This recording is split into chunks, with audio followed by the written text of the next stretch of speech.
Health science at your consultation is doctor-centered. When you're listening to your patient, your mind is busy thinking about what question to ask next, and you're not present in the consultation. When you're making a management plan, you may forget to integrate the patient's unique circumstance, and you make a plan that's just general. In this video, I'm going to show you common mistakes to avoid and how to boost your score in relating to others. If you're new here, hi, my name is Dr. Erwin Kwun. I'm on a mission to help doctors lead a fulfilling life, and I help GP trainees pass their SCA exam. Let's get right into the video. The first common mistake that trainees make is poor listening. Sometimes under exam condition, trainees might ask questions, but not actively listening to what the patient is telling them, and then they might ask repetitive questions, or they might miss a cue that the patient drops. So if you're not actively listening to the patient, you're not picking up on these cues, then you're going to miss pieces in the consultation, or you might ask a repetitive question because you didn't register what the patient said. To make sure that you actively listen to the patient, it's important that you practice it in your clinic. Good way of actively listening is when you're consulting, try and think about what exact words the patient used in the first line when they spoke to you, and try and write it down at the end of your consultation. If you do that, then you're going to have to pay more attention, because you know at the end of the consultation, you're going to write down the line the patient said when they first started speaking to you. So by doing that, you're training your brain to be more attentive and actively listening to the patient. When it comes to cues, it's important that you understand what cues patient might drop. For example, patient might tell you, well, doctor, I hope I'm not wasting your time. My wife asked me to book this appointment. So by saying that, the patient's already dropped a cue that you can infer from that the patient's wife might be worried. So it might be a good idea to explore what the patient's wife ideas, concern, expectation, as well as that of the patient. Sometimes patient might have cues that are nonverbal. So it could be the facial expression. They may be more hesitant when they're talking about something. So if you pick up on these cues, it's important that you're more curious and ask more.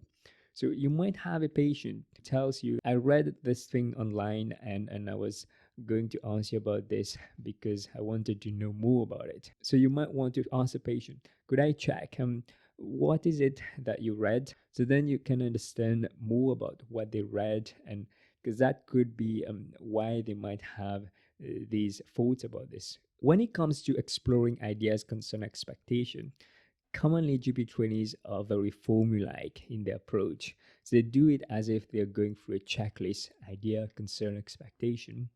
And if you're asking the ideas, concern, expectation in that manner, then you're not going to show good interpersonal skills. So a good way of exploring the patient's health agenda is uncovering it naturally. So it's important that you have a discussion, as in a dialogue with a patient, as opposed to an interrogation where you're just asking the next question. Have you found the insights in this video useful so far? If so, you might be interested in SCA Blueprint. Just click the link down the description below and sign up, and you will get a teaching from me every day for the next 7 days. For example, if you ask a patient, was anything you were worried about?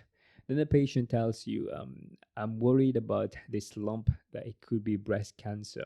Then if you ask the next question, anything else you're worried? It doesn't show good interpersonal skill, because you have not picked up on that cue that the patient mentioned, and this is quite obvious that they're worried about the lump.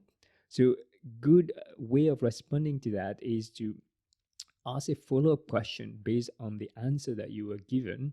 So that's why it's so important to actively listen as opposed to go to the next question. So if then you say to the patient, sounds like this lump has worried you. So can you tell me how did you first notice this? See, like you're asking a follow-up question based on the cue rather than asking a question that you've already planned based on your checklist. So making sure that you're uncovering the idea, concern, expectation naturally is really important. So don't ask these questions out of context or just have a rigid way of consulting. You have to let the consultation flow, and if the patient has dropped a cue, then be curious and ask a follow-up question. Another mistake is not exploring the patient's psychosocial situation and occupation. In the SCA exam, there is a lot of things that could be affecting a patient's management. For example, if you got a patient who is planning to go abroad this afternoon and you want the patient to have some investigation and a referral, the patient is not going to agree with that if you don't really take that into account. So it's important that you adjust your management plan based on the patient's circumstance. And it's usually a unique circumstance for each patient. Look at what's the patient's preferences. For example, if you got a patient with weight loss and you're worried about cancer and you would like to refer the patient under a 2-week wait, but the patient has got a holiday plan for their 25th anniversary, it's going to be difficult to change their plan.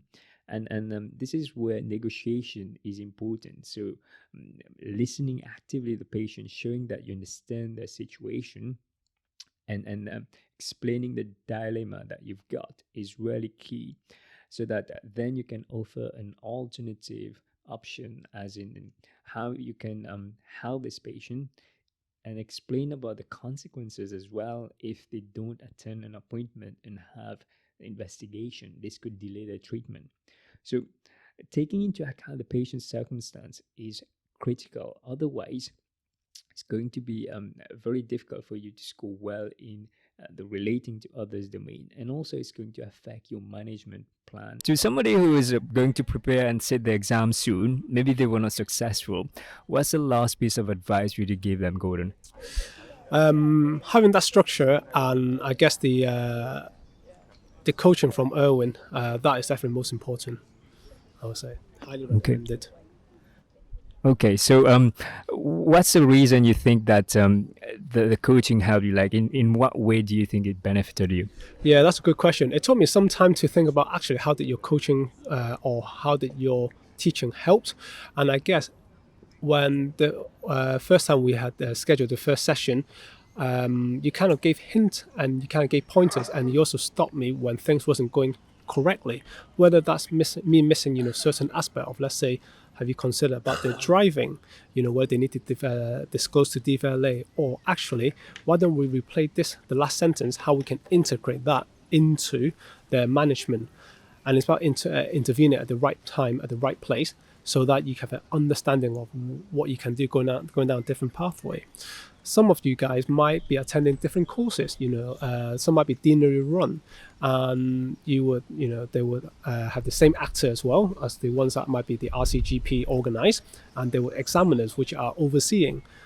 You get feedback at the end, but by the time you get that feedback, it might be a little bit too late, because that feedback might be about 3 minutes late, and by 3 minutes you might have missed certain words, or you might have missed certain phrases that you need to work in at that time to get that feedback and incorporate it. If you found this video useful, you might want to watch this video in which I go more depth on clinical management. Click the video to watch it. Take care, everybody. Bye-bye.